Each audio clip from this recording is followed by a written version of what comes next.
Salut les Frenchies! On découvre aujourd'hui le parcours de Françoise de Graffigny.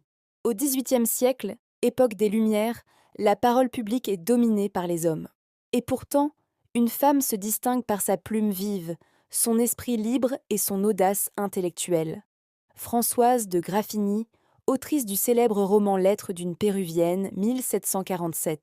Elle y mêle réflexion sur la liberté, critique des inégalités et regard neuf sur la société française. Aujourd'hui, au programme du Bac de français 2025, elle nous inspire encore par son courage et sa modernité. Voyons ensemble 8 facettes qui la définissent et qui font d'elle une figure incontournable de la littérature engagée. 1. Une femme de lettres audacieuses.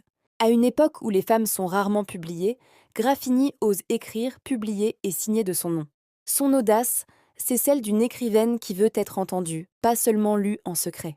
Elle montre qu'une femme peut manier la raison aussi bien que la sensibilité. Et ça, c'était révolutionnaire. 2. Une voix féminine dans un monde d'hommes. Les salons littéraires du XVIIIe siècle sont dominés par des figures masculines. Mais Graffigny s'y impose avec intelligence et finesse. Elle apporte une perspective féminine sur la société et les rapports entre hommes et femmes, redonnant une voix à celle qu'on faisait taire. 3. La plume du courage et de la liberté. Dans Lettres d'une Péruvienne, son héroïne Zilia, arrachée à son pays, découvre la France avec étonnement. À travers elle, Graffigny ose critiquer les mœurs, la religion, le mariage forcé. C'est une plume qui revendique la liberté de penser, d'aimer et de choisir son destin. 4. L'auteur du dialogue interculturel.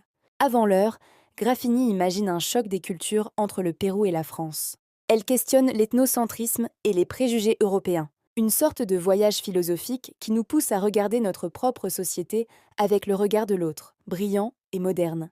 5. Une critique fine des injustices sociales. Sous la douceur de la correspondance, Graffigny dénonce subtilement les inégalités entre riches et pauvres, puissants et faibles. Elle utilise la fiction pour éveiller les consciences sans moraliser, un vrai talent de pédagogie sociale. 6. L'humaniste éclairé du XVIIIe siècle. Proche de l'esprit des Lumières, elle croit au progrès, à la raison et à l'éducation. Son écriture est un outil pour élever l'esprit humain, combattre les préjugés et rêver d'un monde plus juste. Elle incarne la foi dans l'intelligence et la sensibilité réunies.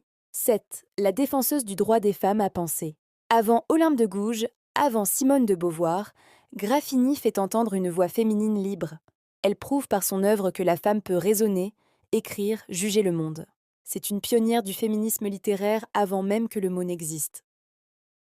8. Une pionnière de la modernité littéraire. Son style épistolaire rend la lecture vivante, intime, fluide. Elle innove par la forme et par le fond, ouvrant la voie à des romans de sensibilité